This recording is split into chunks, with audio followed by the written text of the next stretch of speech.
So let's go ahead and apply a couple of those equations to some examples here. A 225-gram ball at the end of a 1.72 meter string, revolving horizontal circle, completing 5 revolutions in 8.42 seconds. What's the centripetal acceleration of the ball? Well, let's start with a little sketch. So I'm going to draw an overhead view of this situation. So it's a little bit easier to visualize this from an overhead standpoint. Here I have a ball that's being whirled around in a circle, and let's make that look something along those lines. I'm looking at it from the overhead view. Let's say that it is revolving this way, okay, so sort of counterclockwise from an overhead view. Now I know that its tangential velocity is this way, it's called v sub t, and I know it's accelerating towards the center this way, called a sub c. Okay, so those are the directions of those two velocity and acceleration vectors. We need to determine the magnitude of the centripetal acceleration.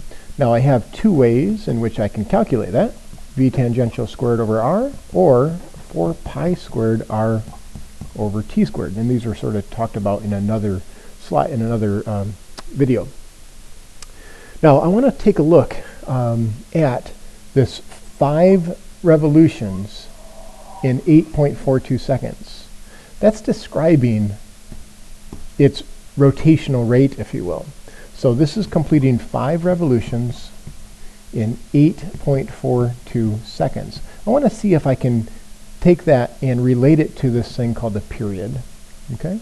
So let's go ahead and do that. Period, again, is defined as a time measurement.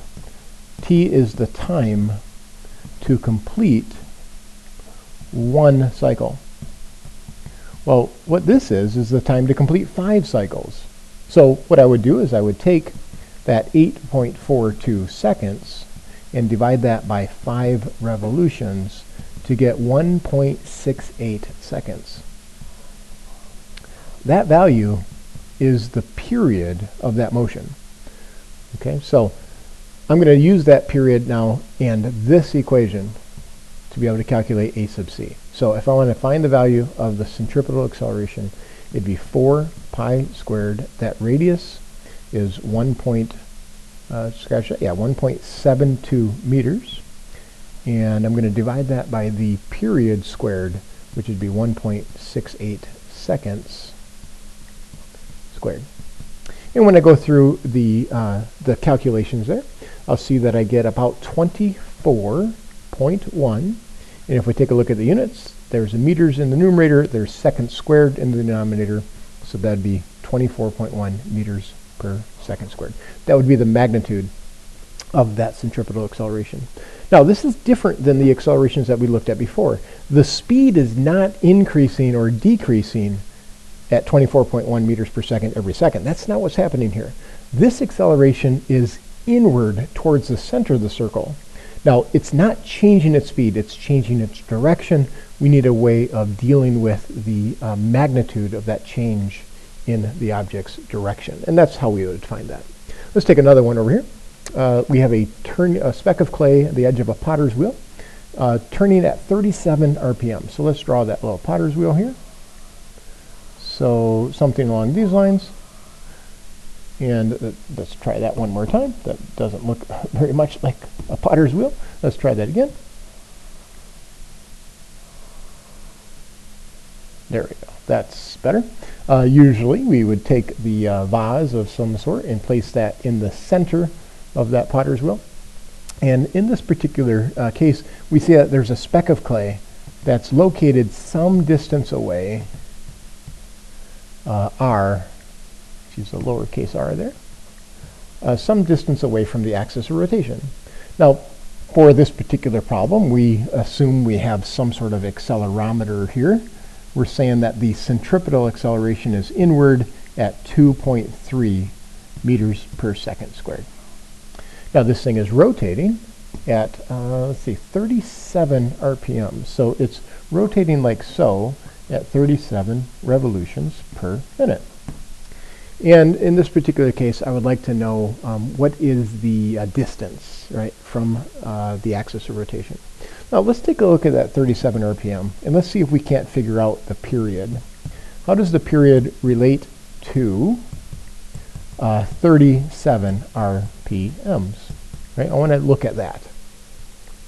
Well, let's see. Period, again, is the time to complete one cycle. Well, 37 revolutions per minute is not a period. It's actually a count. It's so many revolutions per unit time.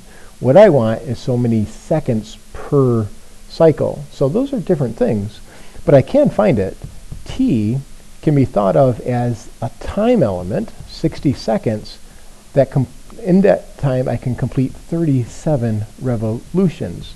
So I can find the period, how long it takes to complete one of those cycles, by simply taking 60 over 37.